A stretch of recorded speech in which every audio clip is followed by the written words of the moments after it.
చాలా గొప్ప ప్రశ్న ఇది. మన కుటుంబం అంతా కూడా సంఘంలో లేదు.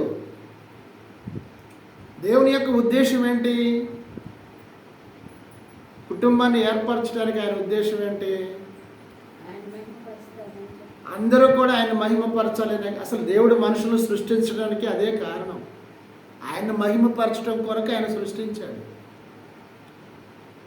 మరి ఆయన మహిమపరచడానికి కుటుంబంలో నలుగురు ఉంటే ఒక వ్యక్తి వచ్చి దేవుణ్ణి మహిమపరిస్తే సరిపోద్దా? సరే, వచ్చాము. ఇప్పుడు వచ్చిన తర్వాత ఈ కుటుంబంలో మనం ఏం చేయాలి? ఇప్పుడు కుటుంబంలో చేసేవన్నీ వాక్య ప్రకారం మనం చూసాము.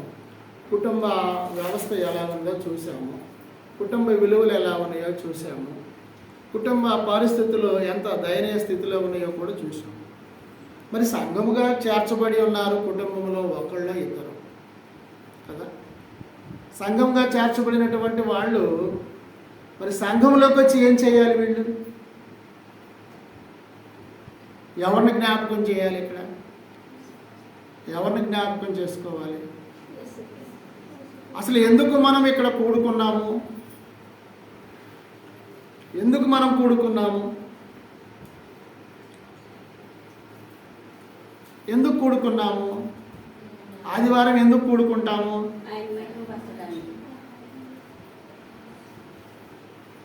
ఆదివారమున మనం ఎందుకు కూడుకుంటున్నామంటే ఆయన మరణాన్ని జ్ఞాపకం చేసుకునటానికి. ఆయన మరణాన్ని జ్ఞాపకం చేసుకునటానికి ఆదివారమున రొట్టె విరుచుటకు మేము కూడి ఉన్నాం. రొట్టె విరుచుటకు. ఏ రొట్టె? చెర్రీస్ రొట్టె లేకపోతే బేకరీలో రొట్టె? ఏ రొట్టె? బేకరీలో రొట్టె. నువ్వు ఇంట్లో చేసుకునేది కూడా రొట్టెలు. రొట్టెలు చేశారు. ఇప్పుడు రొట్టెలు చేసావమ్మా ఇంట్లో ఎవరు అడగరు. పిల్లలు కానీ పెద్దలు కానీ కుటుంబ యజమానులు కానీ రొట్టెలు చేసావు, రొట్టెలు చేయమంటావని అంటారండి ఎవరన్నా? అంటారా? రొట్టెలు చేయమని అడుగుతారా మీరు ఎవరన్నా ఇంట్లో? అసలు పప్పలు చేయమనే వాళ్ళే లేరు. ఇక రొట్టెలు చేయమనే వాళ్ళు ఇంకెక్కడ ఉంటారు? పప్పల కన్నా ముందున్నది రొట్టెలు కదా. ఆ సంగతి తెలుసా ఏమండి? పప్పల కన్నా ముందున్నది రొట్టె. ముందు రొట్టె, తర్వాత పప్పులు, తర్వాత వంటలు, పిండి వంటలు. కాబట్టి ఇప్పుడు ప్రభు యొక్క సన్నిధిలోనికి, సంఘంలోనికి ఆదివారమున మనం ఎందుకు కూడుకుంటున్నాము అంటే ఆదివారముని మేము ఏం చేయడానికి? రొట్టె విరచటానికి కూడుకోవాలి. రొట్టె విరచటానికి కూడుకున్నాం మనం. రొట్టెకి రొట్టె ఎవరిదండి? రొట్టె ఎవరిది? ఇప్పుడు మీరు తీసుకుంటారు ఇప్పుడు రొట్టెను, అది ఎవరిది? ఎవరిదండి చెప్పండి. ఎవరిదని తీసుకుంటున్నారు? ఎత్తనాడు తీసుకుంటున్నావా? మరి ఎన్నోళ్ళు ఇప్పరేంటి?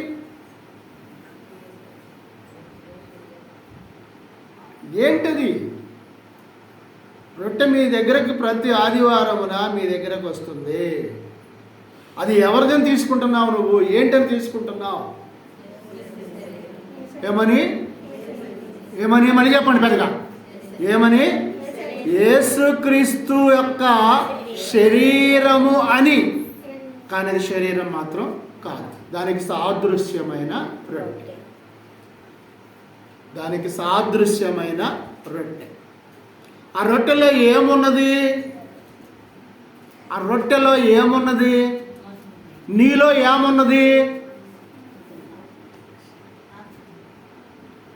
ఏమున్నది? ప్రాణం ఉందా లేదా? ఆ రొట్టెలో ఏమున్నది? జీవమున్నది. జీవాహారము.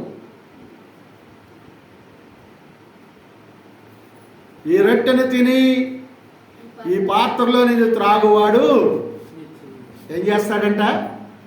నిత్య జీవము. ఇప్పుడు ఆ రొట్టెలో జీవం ఉందా లేదా? మరి ఇప్పుడు ఆ రొట్టెలో జీవం ఉందని మనం తీసుకుంటున్నాము. అది ఎవరి జీవము? ఆ శరీరంలో ఉన్న ఆ జీవము ఎవరిదై ఉన్నది అంటే ప్రభువైన యేసుక్రీస్తు వారిది. అసలు ఎప్పుడైనా ఆలోచన మనలో ఉందా? ఏమండి, ఏ క్రైస్తవునికైనా అసలు ఆలోచన ఉందా? సంఘాల పక్కన పెడదు. ఆదివారమును తీసుకునే వ్యక్తి ఎవరికైనా అసలు ఆ గమనం ఉందా అనేది ఒకసారి ఆలోచించండి.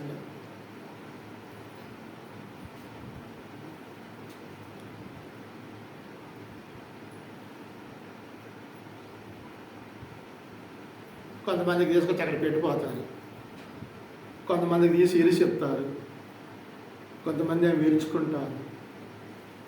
సరే, ఏది ఏమైనప్పటికీ అనుకుందాం, అందులో ఏముందని నువ్వు తీసుకుంటున్నావు, అది ఎవరిదని తీసుకుంటున్నావు, దానివల్ల నువ్వు ఏం పొందబోతున్నావు అని తీసుకుంటున్నావు, అది చెప్పండి.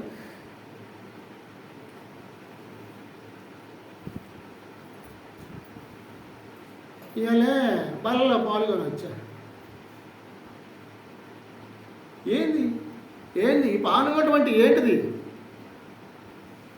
ఆలోచన చేస్తున్నారు ఎవరన్నా? చెయ్యరు కదా.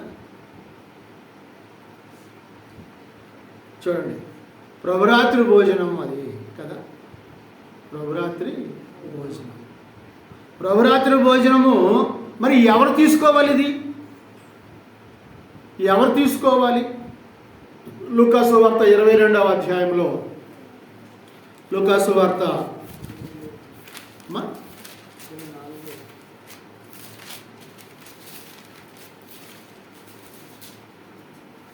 22వ అధ్యాయము 28. ఒక్క నిమిషం.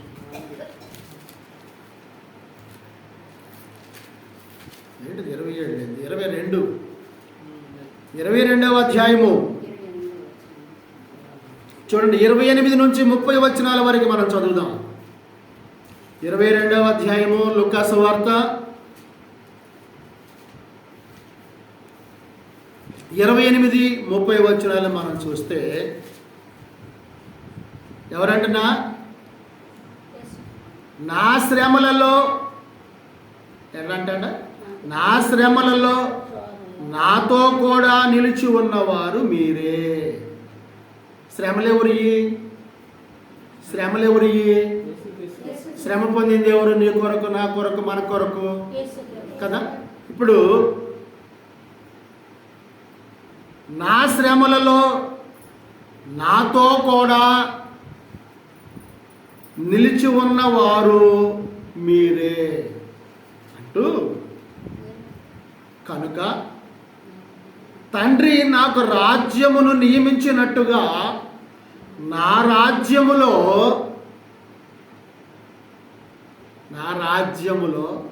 ఇప్పుడు రాజ్యం ఎవరు? రాజ్యం అంటే ఎవరు? రాజ్యం అంటే ఎక్కడ ఉంది? అది అసలుగా మీరుకి ఇది ఇది ఇది ఆలోచించండి కొద్దిగా. చూడండి ఇక్కడ ఏం చెబుతున్నాడో చూడండి. నేను మొదట చదువుతున్న వాక్యం 29-28 నుంచి. నా శ్రమలలో, శ్రమ పొందింది ఎక్కడ ప్రభు? పరలోకంలోనా భూమి మీదనా? పరలోకంలోనా భూమి మీదనా? భూమి మీదనే. కానీ సిలువేసింది, కొరడాల తొట్టింది, ముళ్ళ కిరీటం పెట్టింది, పొడిచింది, ఉమ్మి వేసింది కదా, భూమి మీదనేనా అంటున్నాడు. నా శ్రమలలో నాతో కూడా నిలిచి ఉన్నవారు మీరే. ఆయన శ్రమను చూసారా? ఆయన సిలువ వేయడం చూసారా? ఆయన నెత్తి మీద, తల మీద ముళ్ళ కిరీటం పెట్టడం చూశారు కదా, మీరే. కనుక నా తండ్రి మాట్లాడుతుంది ఎక్కడి నుండి? ఇది ఇక్కడ నుండే. శ్రమలు పొందింది ఆయన ఇక్కడే కాబట్టి ఇక్కడి నుంచే మాట్లాడుతున్నాడని మనం అనుకోవాలి. కానీ నా తండ్రి నాకు రాజ్యము నియమించినట్టుగా, రాజ్యము ఎక్కడ? రాజ్యం నియమించాడు ఈయన. ఎక్కడ? ఆయన ఎక్కడున్నాడు? భూమి మీద ఉన్నాడు. ఆయన రాజ్యము నియమించినట్టుగా నా రాజ్యములో, నా బల్ల యొద్ద అన్నపానములు పుచ్చుకొని సింహాసనముల మీద కూర్చుండి ఇశ్రాయేలు 12 గోత్రముల వారికి మీరు తీర్పు తీర్చుటకై నేను మీకు రాజ్యమును నియమించి ఉన్నాను. ఇప్పుడు ఎక్కడున్న వాళ్ళు తీసుకోవాలి దీన్ని? ఎక్కడండి? నాకు స్టూడెంట్స్ అయితే కొడతాను ఇక్కడ నుంచి. చేతిలో చాక్ పీస్ ఉంటుంది, డస్టర్ ఉంటుంది కదా, విసిరేసేవాడిని పిల్లలకి వాడు తప్పు చేస్తే. ఆల్రెడీ ఒకడికి బయలుంది ఇక్కడ కొడితే, డస్టర్ తీసుకుని కొడితే. మరి తెలియదు. నిజమమ్మా, నిజం. డస్టర్ తీసుకుని కొట్టాను వాడిని, పిల్లగాడిని. తప్పు చెప్పాడు, ఇసి కొట్టాను. బాగా ఊపు మీద కొట్టలేదు, మాన కట్టేసి బాగా ఆపుకోలేక చెప్తుంటే వినొద్దా, గ్రహించుకోవద్దు. క్లియర్గా నేను చదువుతున్నాను ఆ వాక్యం ఏమున్నదో. నా శ్రమలలో అన్నాడు. శ్రమ పొందుతుంది ఎక్కడ? పరలోకములైనా భూమి మీద? భూమి మీద. ఫస్ట్ అయిపోయింది. ఇక నెక్స్ట్కి వచ్చేటప్పటికే ఆయన మాట్లాడుతున్నది సందర్భం తెలిసిపోయింది. ఎక్కడ మాట్లాడుతున్నాడు అని చెప్పి ఇప్పుడు భూమి మీద మాట్లాడుతున్నాడు. భూమి మీద మాట్లాడుతున్నప్పుడు ఆయన ఏమన్నాడు తెలుసా? నా రాజ్యములో. ఆయన రాజ్యం ఇప్పుడు ఎక్కడుంది? భూమి మీద ఉందా, పరలోకంలో ఉందా? ఆయన ఉంది అక్కడ, భూమి మీద ఉన్నాడు కాబట్టి అక్కడ దాని గురించి ఆయన మాట్లాడుతున్నాడు. నా రాజ్యములో నా బల్ల యొద్ద అన్నపానములు పుచ్చుకొని. పరలోకంలో అన్నపానాలు పుచ్చుకుంటారా? ఆకలి ఉండదు అక్కడ కదా.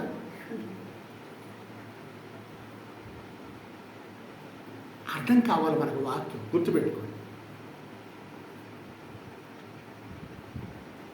అన్నపానములు పుచ్చుకొని సింహాసనముల మీద కూర్చుండి ఇశ్రాయేలు 12 గోత్రముల వారికి మీరు తీర్పు తీర్చుటకై నేను మీకు రాజ్యమును నియమించి ఉన్నాడు. ఎక్కడ నియమించాడు రాజ్యాన్ని? ఎక్కడ నియమించాడు? ఇప్పుడు మనం కూర్చున్నది ఏది? సంఘము. సంఘం అనే రాజ్యము. సంఘాన్ని రాజ్యముతో పోల్చాడు. సంఘాన్ని రాజ్యముతో పోల్చాడు. రొట్టెను క్రీస్తు శరీరంతో పోల్చాడు. ద్రాక్ష రసమును క్రీస్తు రక్తముతో పోల్చాడు. రొట్టెలో జీవం ఉన్నది, రక్తములో జీవం ఉన్నది, శరీరములో జీవం ఉన్నది, దేహంలో ఉన్న రక్తము ప్రాణము చేత నింపబడి ఉన్నది. ఆలోచించండి. వచ్చామా, తీసుకున్నామా, పోయామా అనే రంగులో ఉంటున్నారు ప్రజలు. అలాంటి పరిస్థితి వద్దు దయచేసి. నీ భక్తిని, నీ విశ్వాసాన్ని కొనసాగించు. దేవుడు అదే కోరుతున్నాడు నిన్ను. వచ్చామా, వెళ్ళామా అనే ఆలోచన నీ హృదయంలో, నీ మనసులో వచ్చి తొలగించుకున్నాడు. రాజ్యమందున్న వారు మాత్రమే ఆయన శరీరములోను ఆయన రక్తములోను పాలు పంపులు పొందుతారు. ప్రభురాత్రి భోజనం అది ఎవరి కొరకు? ఇప్పుడు ఆయన సంఘములో ఉన్నవారు. ఆయన సంఘములో ఉన్నవారంటే ఎలాంటి వారై ఉన్నారు? వాళ్ళు విని ఉన్నారు, విశ్వాసం ఉంచి ఉన్నారు, నమ్మి ఉన్నారు, పాపములు ఒప్పుకొని ఉన్నారు, బాప్తిస్మము పొంది ఉన్నారు. అప్పుడు నువ్వు దాన్ని తీసుకోవాలి.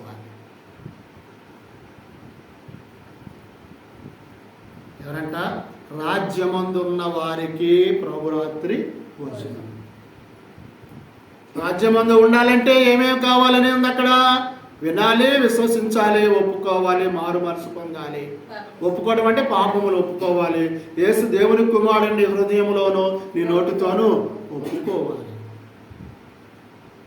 అప్పుడు నువ్వు బాప్తిసం ద్వారా సంఘములోకి చేర్చబడితే ఆయన రాజ్యములో ఉన్నవానిగా నువ్వు ఉంటావు భూమి మీద ఉన్నంత కాలము. ఆయన రాజ్యములో ఉన్న వారికి అది ఇవ్వబడింది. ఆయనను జ్ఞాపకం చేసుకోవటానికి, ఆయన మరణాన్ని జ్ఞాపకం చేసుకునటానికి, ఆయన శ్రమలుగా కొట్టబడిన శరీరాన్ని జ్ఞాపకం చేసుకునటానికి, చిందించిన రక్తమును జ్ఞాపకం చేసుకునడానికి ప్రభురాత్రి భోజనాన్ని మనకు ఏదో తిని తాగుదామని కాదు. తిని తాగడానికి మీకు ఇళ్ళు లేవా? అన్నపానములు పుచ్చుకోవడానికి మీకు ఇళ్ళు లేవా? నయలేవా? లేదా ఒక ద్రాక్ష రసం డబ్బా ఒక టెన్ను తెచ్చుకొని ఇంట్లోనే కలుపుకొని మేము తాగుతామంటారా? అది దేవునికి అంగీకారయోగ్యమా? దేవునికి అంగీకారయోగ్యమా? చాలామంది ఫ్రిడ్జ్లో ద్రాక్ష రసం బాటిల్స్ ఉంటాయి, తెలుసా మీకు? ఇళ్ళల్లో ఉంటాయండి. అది దేనికి ఉపయోగిస్తారు? అక్కడ పిల్లలకి జ్యూస్ లాగా, మామూలు సాఫ్ట్ డ్రింకులు లాగా వాడతారు వాళ్ళు. కానీ ఇక్కడ జ్యూస్ లాగా వాడము, ద్రాక్ష రసం. ఇది దేన్ని పోలి ఉన్నది? ఇది దేనికి సాదృశ్యంగా చూపిస్తున్నాడు ఇక్కడ వాక్యం ద్వారా? ఆయన రాజ్యములో ఉన్నవారు మాత్రమే దానిలో. కాబట్టి నువ్వు ఆయన రాజ్యములో ఉన్నప్పుడు ఆయన యొక్క శరీరములోను ఆయన యొక్క రక్తములోను నువ్వు పాలిభాగస్తుడిగా ఉండాలి. మరి ఇక్కడ మనం కనుక పరిశీలన చేస్తే యోహాను సువార్తలో మనకి ఇంకా ఇంకొక మాట కనపడుతుంది. 3వ అధ్యాయము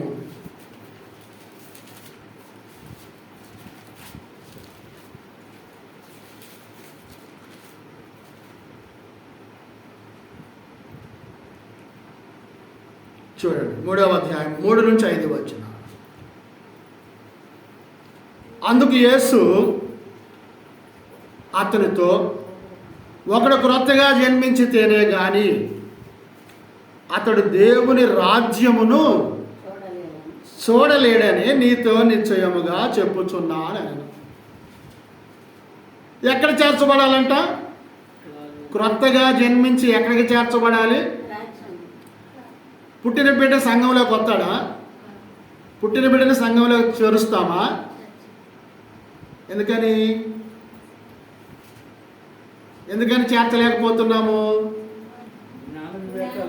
అతనికి ఏమి ఉండవో, తల్లి యొక్క ఆధీనములోనో లేక తండ్రి యొక్క ఆధీనములోనో, తండ్రి ఇచ్చే ఫీడింగ్లోనో, అంటే ఆ ఆహారంలోనో అతను ఉంటాడు, ఆ బిడ్డ ఉంటారు.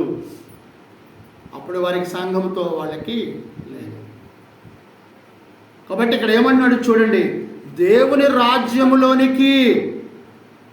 దేవుని రాజ్యములోనికి ఒకడు క్రొత్తగా జన్మిస్తేనే దేవుని రాజ్యములో చేర్చబడతాడు. ఆ రాజ్యమే భూమి మీద ఏమై ఉన్నది? సంఘమై ఉన్నది. అది జ్ఞాపకం పెట్టుకోండి. క్రొత్తగా జన్మించాలంటే అక్కడ ఒక పెద్ద ఆయన అంటున్నాడు, అయ్యా నేను ముసలోడిని అయ్యా, నేను పెద్ద వయసు వాడినయ్యా, వృద్ధుడినయ్యా, నేను ముసలివాడనైన మనుష్యుడు ఎలాగూ జన్మింపగలడని ఆ వృద్ధుడు ప్రశ్నిస్తున్నాడు. ఎవరిని? ప్రభు అయిన యేసుక్రీస్తు. అయ్యా నువ్వేమో క్రొత్తగా జన్మించాలంటున్నావు, జన్మిస్తేనే దేవుని రాజ్యంలోనికి వస్తాడని నువ్వు చెబుతున్నావు. మరి ఇప్పుడు నేనైతే దేవుని రాజ్యంలోనికి రావాలి కాబట్టి నేను ఎలా జన్మించగలను? తల్లి గర్భంలోనికి నేను రాగలనా అని ప్రభువును ప్రశ్నిస్తున్నాడు వృద్ధుడైన ముసలివాడైన నికోదేము. ప్రభు చెప్పిన దానికి ఈయన ప్రశ్న కరెక్టేనా కాదా? ఏమండి, ప్రభు అన్నదానికి ఈయన అడిగిన దానికి సంబంధం ఉందా లేదా? సంబంధం ఉంది. ఎందుకనంటే ఈయనకు అర్థం కాలా. ఈయన భౌతికమైన ఆలోచన చేస్తున్నాడు పెద్ద ఆయన. ఇప్పుడు మనుషులమైన మనం కూడా అనేక మంది భౌతికమైన ఆలోచనలతో ఉంటున్నాం. దేవుని విషయంలో భౌతికమైన ఆలోచనలు ఆయనకు ఆపాదించాలని చూస్తున్నాం. మనం భౌతికమైన విషయాలు తీసుకొచ్చి దేవునికి ఇవ్వాలని చూస్తున్నాం. ఆయన అడుగుతుంది ఏంటి? మొదటగా నీ ఆత్మను నాకు. నువ్వేమిస్తావు? నీ ఆత్మనివ్వవు, అన్నీ ఇస్తావు. ఇవ్వాలని మనసుంటే కాదా? దశంభాగాలు ఇస్తావు, కానుకలు ఇస్తావు, పండిన పంటలు ఇస్తావు, ప్రతిదానిలో ఇవ్వడానికి ప్రయత్నం చేస్తానే ఉంటావు. కానీ నీ హృదయమును నాకిమ్ము అనే ఆ మాట, ఆయన మాట్లాడిన మాట, అది మనకు చెవులకి గోచరించదు. అందుకంటున్నాడు, దేవుని రాజ్యములోకి క్రొత్తగా జన్మించిన వారు మాత్రమే ప్రభు యొక్క భోజనపు బలలో పాల్గొంటారు. అందుకంటున్నాడు ఇక్కడ నికోదేము ప్రభువుని అడుగుతుంటే, ముసలివాడైన మనుషుడు ఎలాగూ జన్మింపగలడు అని ప్రశ్నిస్తున్నాడు. అక్కడ ప్రశ్న మార్పు ఉంది.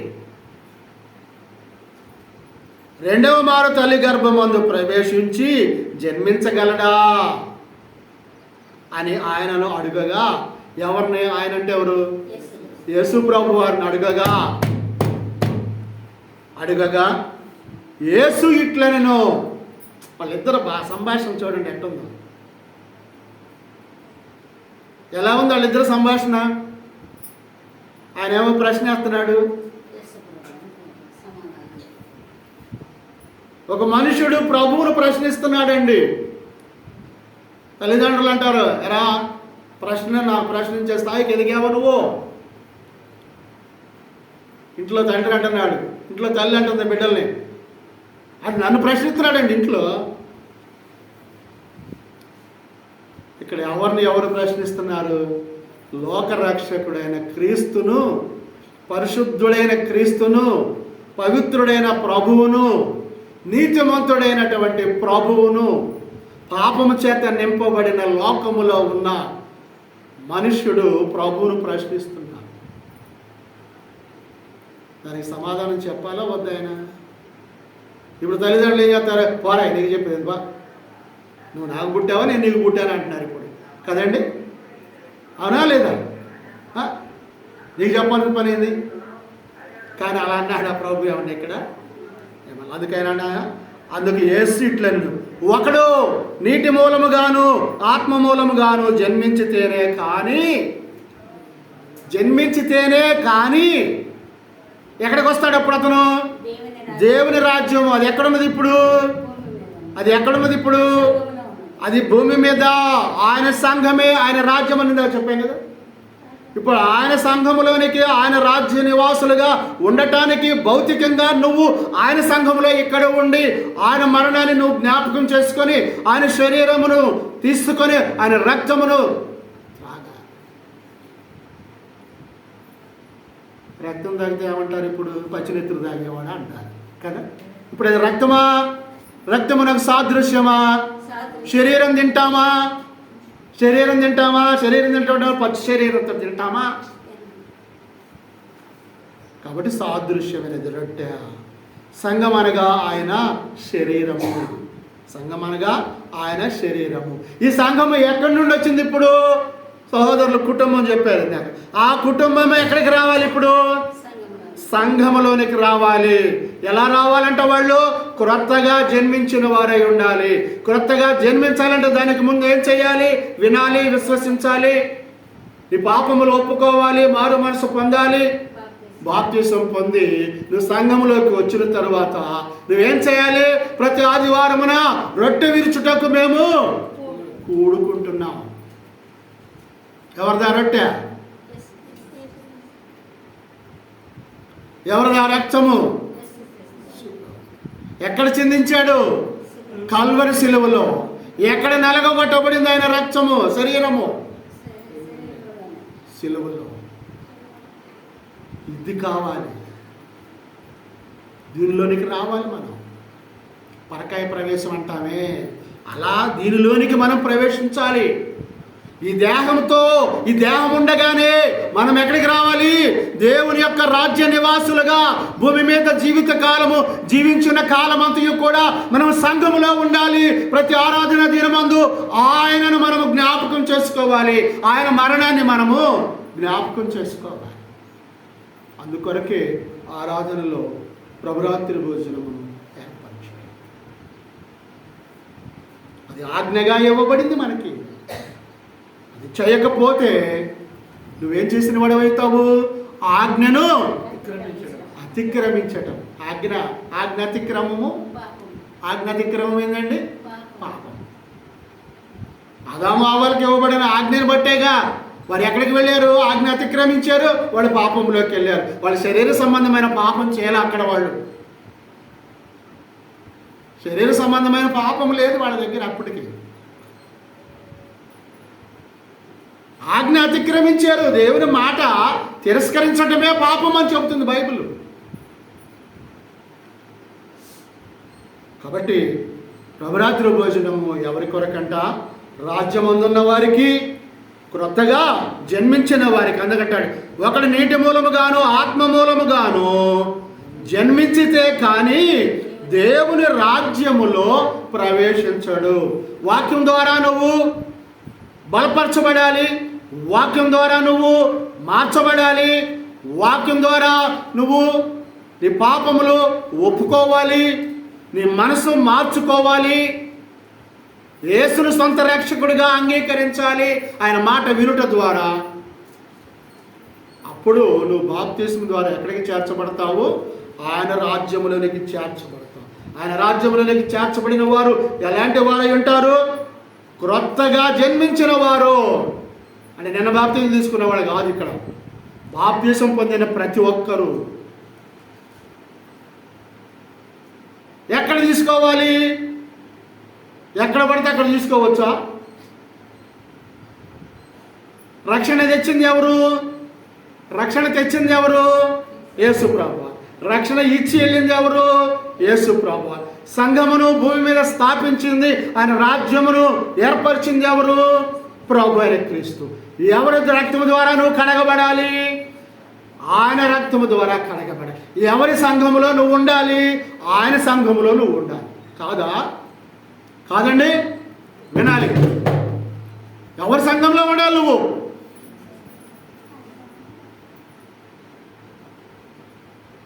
అది గమనించటంలా మనుషులు. ఏదైతే ఏమనండి ప్రార్థనే కదండి, ఏదైతే ఏంటండి వాళ్ళు కూడా పాటలు పాడతారు కదండి, ఏదైతే వాళ్ళు కూడా ప్రార్థన చేస్తున్నారు కదండి, వాళ్ళు కూడా వాక్యం చదువుతున్నారు కదండి. కాకపోతే మీరే వారం వారం ఇస్తారు, వాళ్ళు ఎలాగోసారి ఇస్తారండి. అన్నీ బాగానే ఉన్నాయి, మరి పేరెందుకు? ఆయన కదా స్వరక్తం ఇచ్చింది, ఆయనేనా కాదా? ఆయనేనా? మరి ఆయన ఇచ్చినప్పుడు ఆయన పేరు పెట్టుకోవద్దా మనం? పేరంటే పారిపోతారు, పేరంటే పారిపోతారా? బాప్తిజం అంటే పారిపోతారు. మరి ఎందుకు నాకు అర్థం కాదు. చూడండి, అందుకంటున్నాను, ఆత్మ మూలముగాను నీటి మూలముగాను జన్మించితేనే కానీ దేవుని రాజ్యములో ప్రవేశింపలేడని నీతో నిశ్చయముగా చెప్పుచున్నా. శరీర మూలముగా జన్మించినది శరీరమును, ఆత్మ మూలముగా జన్మించినది ఆత్మను అయ్యున్నది. శరీర మూలంగా జన్మించిన వాళ్ళు ఇప్పుడు సంఘంలో ఉన్నారు అందరూ? శరీర మూలంగా జన్మించిన వాళ్ళందరూ సంఘంలో ఉన్నారా? లేరు. చాలామంది వెలుపులే ఉన్నారు, భౌతికమైన జీవితాలు జీవిస్తూ. మనమే జీవితాలు జీవిస్తున్నాము. ఇప్పుడు సంఘములో చేర్చబడిన వారము, ఆత్మ మూలముగా జన్మించిన వారము, ఆత్మనై ఉన్నాము. ఎవరి ఆత్మను మనం కలిగి ఉన్నాము ఇప్పుడు? పరిశుద్ధాత్మను, అనగా దేవుని యొక్క మనం కలిగి ఉన్నాం. అప్పుడు మనం సంఘములో ఆయన భోజనపు బల్లలో ఆయన మరణాన్ని మనము జ్ఞాపకం చేసుకుంటాం. దీన్ని మనము ఎలా చూద్దామో చూద్దాం. రోమీలకు రాసిన పత్రికలో, నేను ముగిస్తాను, అయిపోయింది. రోమీలకు రాసిన పత్రికలో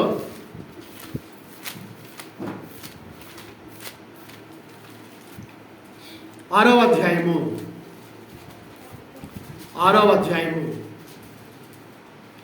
3-5 వచనాలు, 3 నుంచి 5 వచనాలు.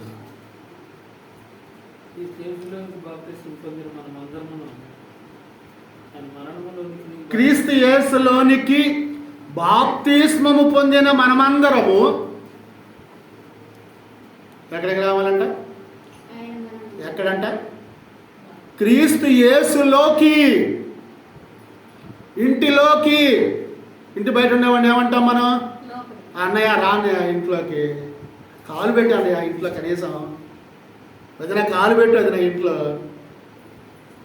అంటే. ఇంటిలోనికి వస్తే, ఇంటిలోనికి వస్తే నువ్వు పిలిచిన వ్యక్తి నువ్వు సంతోషిస్తావా, సంతోషించవా? మరి క్రీస్తులోనికి వెళితే ఎవరెవరు సంతోషిస్తారు? ఇక్కడ ఎవరెవరు సంతోషిస్తారు? క్రీస్తులోనికి వెళ్ళిన వ్యక్తి సంతోషిస్తాడు, అక్కడ క్రీస్తు కూడా సంతోషిస్తాడు. ఇద్దరికి సంతోషం. క్రీస్తులోనికి బాప్తిస్మము పొందిన మనమందరము ఇప్పుడు ఎక్కడ ఉండాలి? మనము ఆయన మరణములోనికి బాప్తిస్మము పొంది ఉన్నామని మనం గుర్తుంచుకోవాలి. ఆయన మరణములోనికి వెళ్ళామని మీరు ఎరగరా? మీకు తెలియదు ఆ సంగతి అని అంటూ, కాబట్టి తండ్రి మహిమ వలన క్రీస్తు మృతులలో నుండి ఎలాగూ లేపబడినో అలాగే మనమును ఎలా లేపబడుతున్నాం? ఇప్పుడు నూతన జీవము పొందిన వారమై నడుచుకోవాలి. బాప్తిస్మము ద్వారా నూతన జీవము, నూతన జీవితము, క్రొత్త జన్మ. పెద్ద యాక్సిడెంట్ అయ్యో లేకపోతే కోమాలోకి వెళ్ళే తిరిగి మరలా భూమి మీద తిరుగుతుంటే ఏమంటాం మనం వాడిని? ఏమంటామండి? నువ్వు తిరిగి జన్మించేవరా అంటాం. అసలు ఆ మాట అనొచ్చా? ఆ మాట అనొచ్చండి మనము? అనడానికి మనకి అర్హత ఉంది ఆ మాటకి? కానీ ఎట్లాగంట, ఒక్కడు క్రీస్తు మృతులలో నుండి ఎలాగ లేపబడినో అలాగే మనమును నూతన జీవము పొందిన వారమై నడుచుకున్నట్లు మనము బాప్తిస్మము వలన మరణములో పాలు పొందుటకై ఆయనతో కూడా పాతి పెట్టబడితిమి. చూడండి, ఎట్లా ఈ బాప్తిస్మం ఇచ్చినప్పుడు, పొందుకున్నప్పుడు నువ్వు సమాధి చేయబడ్డావా లేదా నీటిలో? ఇక్కడ స్థానిక సంఘంలో బాప్తిస్మం పొందిన వారందరూ కూడా నీటిలో సమాధి చేయబడిన వారే. అలానే చేయబడ్డారా? మీరు తీసుకున్న వాళ్ళందరూ అలానే చేయబడ్డారా? సమాధి చేయబడ్డట్టంటే ఎట్లా? సమాధి ఎట్లా పడుకోబెడతారు కదా, అంతేనా? అంటే ఆయన మరణములోనికి, ఆయనను కూడా సమాధిలో మృతునిగా ఉన్నప్పుడు సమాధిలో పెట్టబడినప్పుడు ఆయన ఎలాగున్నాడు? ఇప్పుడు క్రీస్తు మృతులలో నుండి ఎలాగూ లేపబడినో, అంటే ఆయన మరణములోనికి మనం వెళ్ళి క్రీస్తులోనికి మనం వెళితే ఆయన మరణము ఎలా జయించాడో, ఆయన మన పాపముల విషయమయ్యి ఆయన విజయం పొంది ఉన్నాడో, మనము ఆయన విషయంలో, మన పాపముల విషయంలో చనిపోయే వారంగా ఉండాలి. చనిపోతే ఇక మరలా పాపం చేస్తామా? శరీర సంబంధంగా చనిపోతే పాపం చేస్తామా? శరీర సంబంధంగా భౌతికంగా చనిపోయాము, మరలా పాపం చేయడానికి అవకాశం ఉందా? మరి ఇప్పుడు క్రీస్తులోనికి వచ్చి నువ్వు పాపం వైపుకి వెళితే శిక్షార్హుడు అవుతావు కాదు. కాబట్టి అందుకని అది హెచ్చరిస్తున్నాడు, మనల్ని హెచ్చరిస్తున్నాడు. హెచ్చరికను నువ్వు గమనించాలా వద్దా? జాగ్రత్త పడాలా వద్దా? తుఫాను వస్తుంది. ఈ మధ్యకాలంలో ఫోన్ మెసేజ్లు వస్తాయి బాగా. మీ ప్రాంతంలో మరికొద్దిసేపట్లో ఉరుములతో కూడిన, పిడుగులతో కూడిన పరిస్థితులు ఉంటాయి. మీరు అందరు ఇళ్లలో ఉండండి, చెట్ల కింద ఉండబాకండి, పొలాల్లో ఉండబాకండి అంటారు. ఎందుకు? ప్రభుత్వము ఆ ప్రజలకు ఎంత హెచ్చరికను, భరోసాను ఇస్తుందో చూడండి. ఇస్తుందా లేదా? పెద్ద ఫోన్లు ఉన్న వాళ్ళందరికీ మెసేజ్లు వస్తాయా?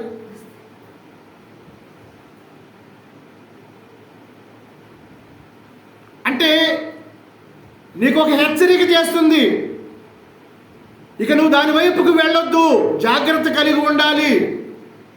అందుకంటాడు, క్రీస్తు మరణం యొక్క సాదృశ్యమందు ఆయనతో కూడా ఇప్పుడు ఏమైపోవాలి? మనము ఏకమై ఐక్యత గలవారై ఆయన మరణంలోనికి మనము బాప్తిస్మం పొందాలి. పొందిన వారికి మాత్రమే ఈ ప్రభు యొక్క భోజనము వల్ల. మరి అనేకులు తీసుకుంటున్నారు, అనేకులు దానిలోనికి వస్తున్నారు. తిరిగి జన్మించారా? తిరిగి జన్మించిన వాళ్ళే వస్తున్నారా?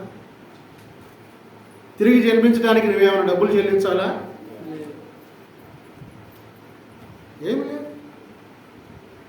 మరి ఎందుకు బాధపడుతున్నారు? ఎందుకు భయపడుతున్నారు? వాక్యమేగా, వాక్య ప్రకారమే కదా జరిగేది. వ్యక్తిగత ప్రయోజనాలు ఏమైనా ఉన్నాయా దీనిలో? బోధించే బోధకుడికి కానీ లేక ఇంకా ఏ విషయాలైనా మాకేమైనా ప్రయోజనాలు ఏమైనా ఉన్నాయా? ఒక ఆత్మ తప్పిపోతుంది అని అంటే, నశించిపోతుంది అంటే ఎంత బాధో మాకు.